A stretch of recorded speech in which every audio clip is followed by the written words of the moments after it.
At my brother's 20th birthday dinner, everyone clapped as he walked in wearing his brand new BMW jacket, grinning like the heir to some forgotten throne, oblivious to the weight of the moment. The car was parked outside, black, shiny, a promise of speed and freedom and everything I'd been denied. My parents sat at the head of the table, proud, smug, beams of generational favoritism shining through the dim glow of the dining room chandelier. They asked me, expectedly, pointedly, why I hadn't come to the dealership, why I hadn't been there to share in the moment.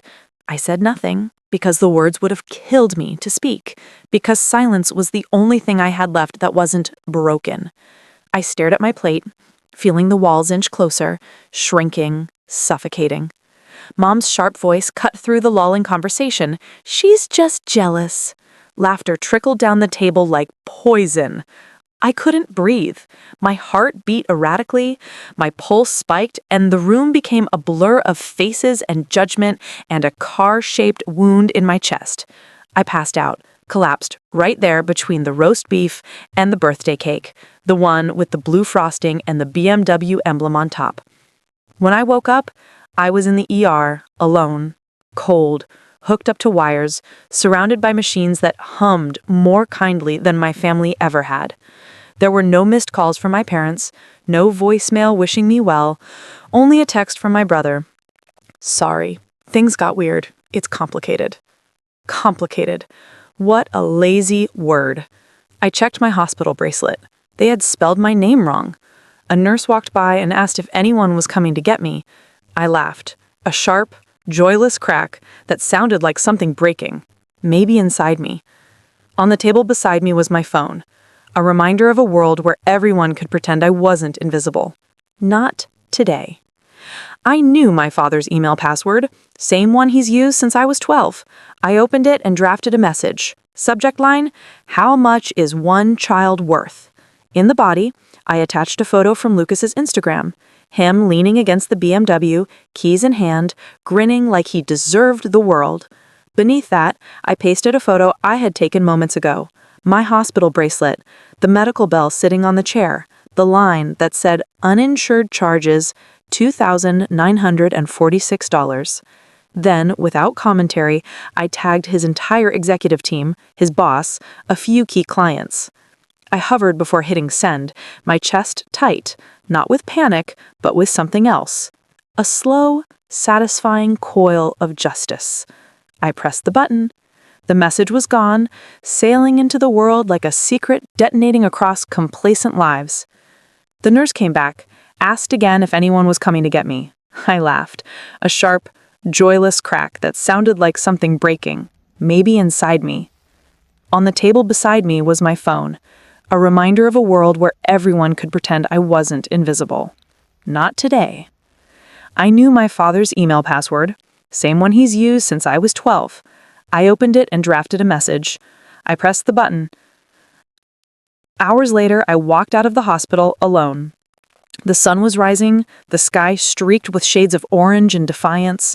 My phone buzzed with frantic notifications. Calls from Dad, from Mom, from numbers I didn't recognize. I didn't answer any of them. I got on the bus, sat in the back, and watched the city wake up. Somewhere across town, Dad was in his corner office, facing fallout he'd never imagined. My brother was probably refreshing his feed, confused why his likes had turned to comments, not understanding what he'd lost. I didn't care. This was my first step away from being the forgotten sibling, the quiet shadow. I wasn't done. There were years of silence to repay, and I was just getting started. The morning after I sent the email, I woke up in my apartment to a stream of notifications, voicemails from Dad alternating between rage and panic, texts from Mom trying to guilt me about airing family issues publicly, and even a hollow, half-hearted apology from Lucas, who still didn't get it. I let them sit, buzzing and blinking from my cracked phone screen, while I brewed coffee and stared out the window at the city. It was strange. Despite everything, I felt calm, almost eerily so. The kind of calm that happens when you stop caring about approval and start caring about balance, justice. I opened my laptop and checked the news. It hadn't hit yet, but the whispers were already there in corporate forums. An executive with ethical breaches, family disputes made public, suspicious favoritism. I knew Dad was scrambling, probably throwing money and apologies at everyone he thought would fix it, just like he'd always done. Funny how his empire was shaking over something he'd ignored for years. Me, the forgotten child, the ghost at the dinner table. But I wasn't done, not even close. I called Aunt Sharon next, Dad's estranged sister, the one he hadn't spoken to in a decade after some fight about inheritance and ungrateful behavior. She answered on the second ring, her voice sharp and tired. "Why are you calling?" she asked. I didn't waste time. I told her everything about Lucas's BMW, about the hospital, about the email. She stayed silent for a long moment, then said, "Send me everything, every message, every detail. I have lawyers, and I have time." I hung up and felt something there, something in my chest. Not hope exactly, but momentum, a pulse, a heartbeat that was finally mine. I spent the day gathering everything: screenshots, photos, receipts, memories. The burden I carried was now a weapon I could wield. By evening, I saw it. A post in a business gossip forum. What happens when corporate masks slip? One girl's ER bill and a BMW might just crack a dynasty. No names yet, but the story was out. I didn't respond to Lucas's repeated apologies, but I did answer one text. "You should sell the car.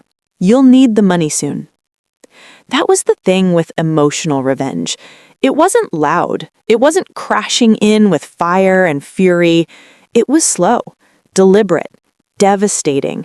It was a whisper that grew into a roar, and my silence was louder than anything I could have screamed. A few days passed. I went back to work, quiet, unnoticed, but the emails kept coming, from journalists, from anonymous accounts, from people who'd been in my shoes. Forgotten siblings, invisible daughters, overlooked sons, people ignored until they broke. I wasn't alone. One afternoon, Dad finally showed up, at my door of all places.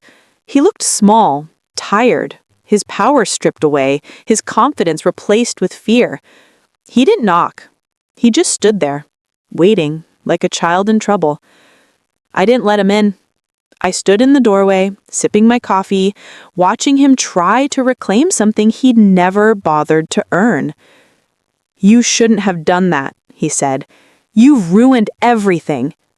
I laughed. I didn't ruin anything. I exposed it. His face twisted, not with anger, but with something new. Realization.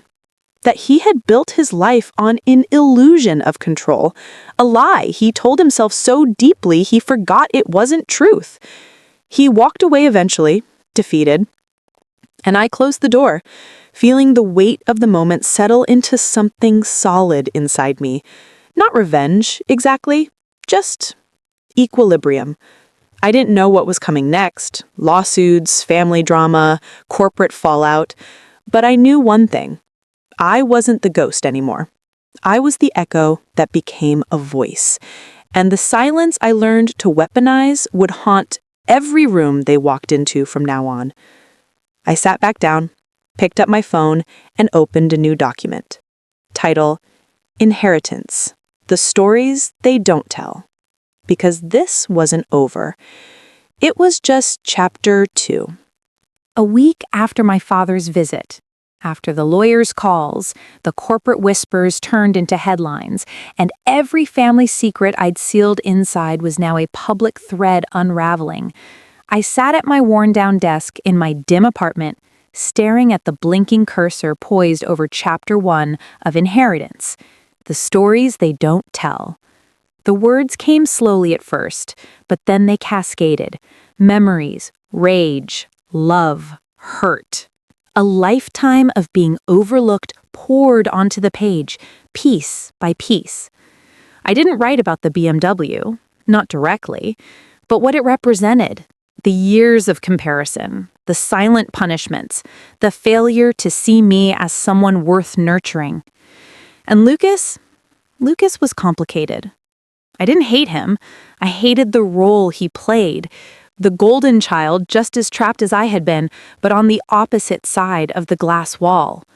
I left my keyboard on autopilot as I relived every moment of conditional love, every holiday where my achievements were footnotes to his milestones. By the time evening fell, my document was 30 pages longer, and my body felt lighter, like the writing itself was dislodging something deep inside me. It was then that I got a message from Lucas. Not the apologies he'd been sending, those long, dramatic texts where he claimed he had no idea, but something different. A voicemail. His voice was small, trembling. I sold the car. I gave the money to Aunt Sharon. She said it's going in a trust. For us. I don't know what happens next, but I'm trying. It stopped me cold. For a moment, I hated him a little less. I saved the voicemail, unsure what to do with the strange ache it left behind.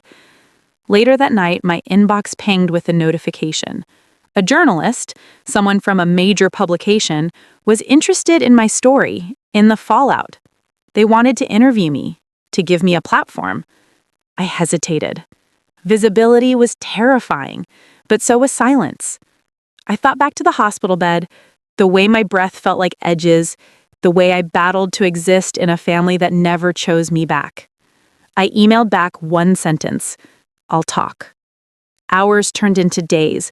The story spread wider than I expected. The daughter they forgot. Inside the family drama that cracked a corporate giant. When love is conditional, a sibling's revenge. Articles, podcasts, think pieces. And through it all, I stayed quiet in public. There was power in letting others speak for me while I prepared the next step.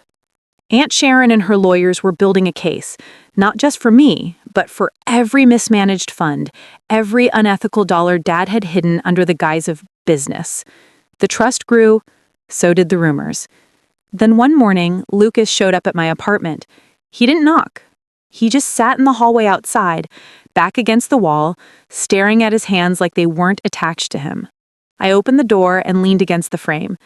We stared at each other in silence, the kind that wasn't a weapon anymore, just a shared language between survivors. I didn't know, he said quietly. I didn't want to know. I nodded. That was his guilt to carry.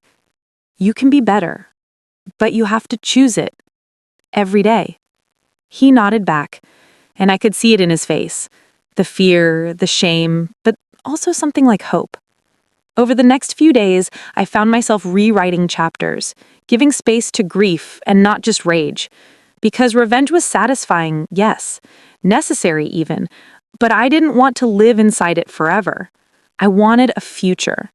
My book became a blueprint for that future, for what it means to come from a shattered foundation and lay new bricks with your own hands. A month later, the lawsuit went public. Dad's company took a hit. It survived, but it wasn't untouchable anymore. He retired early, quietly, with a dent in his pride and his reputation. Mom sent me a letter, handwritten, apologetic, full of excuses and wounded confusion. I didn't respond. Not out of malice, but because some words don't earn answers. And me? I signed a book deal. Not for the money, though it helped, but because the story deserved a larger audience. A spotlight for the forgotten children, the invisible siblings, the ones who learned to weaponize silence to survive.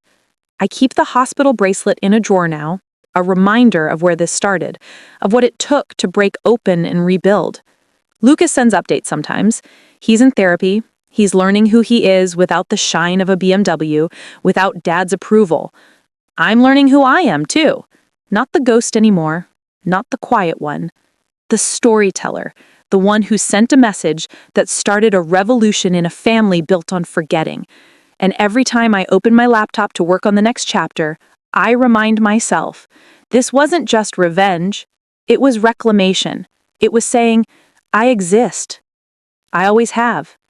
And I choose not to disappear anymore. A year passed, quietly yet powerfully. the way change often does when it's more than destruction, when it's rebuilding, when it's truth turning into foundation. My book, Inheritance, The Stories They Don't Tell, hit shelves in the spring, its cover a collage of cracked glass and blooming wildflowers, a balance of brokenness and rebirth. It sold well, better than I expected, picked up by book clubs, dissected in university courses, passed around in silent, cathartic circles of siblings who'd been overlooked, shamed, erased. I saw my words out in the world, echoes of my pain becoming lifelines for others. And I felt something like peace unfurling inside me. Not joy, not closure, just the beginning of something that felt like my own. On launch day, I sat alone at a small bookstore event, nerves humming under my skin like electricity. I had expected a crowd of strangers, but when I looked up from the lectern, I saw Lucas sitting in the back row, silent, a copy of my book in his hands, not the signed one I'd sent, but a fresh one he'd bought himself. He nodded once. I nodded back.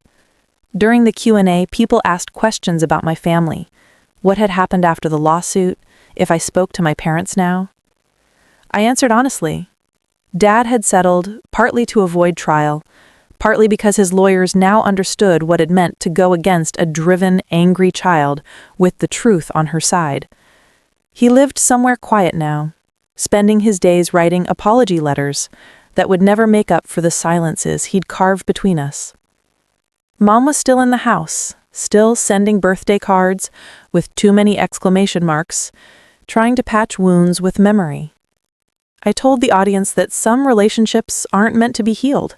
They're meant to be remembered differently. When the event ended, Lucas walked up. We stood there, siblings finally seeing each other, without the weight of favoritism, privilege, or shame distorting everything. I read it all, he said, and I could hear the tremble in his voice. Even the parts about me. I thought he'd be angry. He wasn't. It hurt, he admitted, but it was true. I nodded. It needed to be said. Then slowly, cautiously, he asked, "Can we try again as siblings?" I studied him, not the birthday boy bathed in praise, not the shadow of our father's approval, but a young man learning how to stand in both the light and the dark without flinching. I said yes. We weren't healed, not completely, but healing wasn't the goal anymore. Understanding was, and that was enough. Months later, we co-hosted a virtual panel together, Sibling Stories, Rewriting Family Narratives, where he told his side, how privilege had blinded him, how silence had protected him until it didn't, how dismantling the system had helped him grow too. I spoke after him, explaining that revenge had been the spark, but liberation was the wildfire. The trust Aunt Sharon set up grew, more siblings supported legal action against similar family dynamics, and quietly, gently, I became a kind of voice for the overlooked. It wasn't a title I chased, it was one I grew into. My parents never attended the events, but sometimes I'd find anonymous comments under live streams. She was always a strong girl. We didn't mean to hurt her. Small attempts at erasing blame, shifting history. But they didn't sting anymore. Not when I had built something powerful from the wreckage. One night after a panel, I got a message from a quiet account. No profile picture, no name. The text said, "You didn't ruin the family. You freed us from the lie." I stared at it for a long time, letting that single sentence untangle knots I didn't realize still lived inside me. Later, Lucas and I met at the old house, not to reclaim it, but to release it. We stood in the driveway where the BMW once sat, sold now, the money used to fund community work for children of fractured homes. Lucas brought a box from the attic, he'd said. Inside, we found old photos of us as kids, drawings, a Christmas ornament with my name on it, chipped along the edge. I held it in my hand, the jagged edge catching the light. He said, It was always yours." I nodded, the lump in my throat soft, not sharp. We closed the house up together, locking a door that didn't feel final, just necessary. The silence was peaceful finally. Not a weapon, not a wound.